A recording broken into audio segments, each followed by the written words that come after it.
நோய் நீக்கும் தெய்வ வழிபாடு.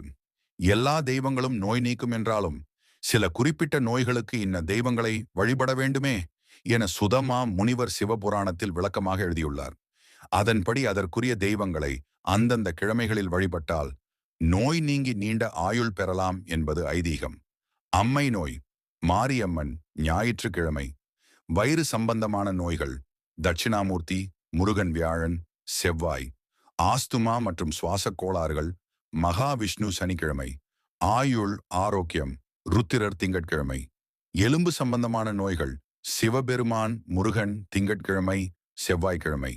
கண் சம்பந்தமான கோளாறுகள் சிவபெருமான் முருகன் பிள்ளையார் திங்கள் செவ்வாய் புதன். காது மூக்கு தொண்டை நோய்கள் முருகன் செவ்வாய் சொறி சிரங்கு படை போன்ற தோல் நோய்கள் சங்கர நாராயணர் வெள்ளிக்கிழமை.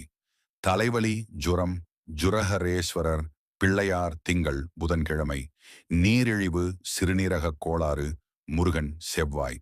பெண்களுக்கான மாத பிரச்சனைகள் ராஜராஜேஸ்வரி வள்ளி ஸ்ரீரங்கநாதர் ஞாயிறு செவ்வாய் சனிக்கிழமை. பித்தப்பை கோளாறுகள் முருகன் செவ்வாய். புற்றுநோய் சிவபெருமான் திங்கட்கிழமை. மாரடைப்பு இதய கோளாறுகள் துர்க்கை சக்தி கருமாரி இதயாலீஸ்வரர் திங்கள் ஞாயிற்றுக்கிழமை. ராகு காலம். இரத்த சோகை உயர் மற்றும் குறை இரத்த அழுத்தம் முருகன் செவ்வாய்க்கிழமை. வாத கோளாறுகள் சனி பகவான் சிவபெருமான் சனிக்கிழமை ராகு காலம்.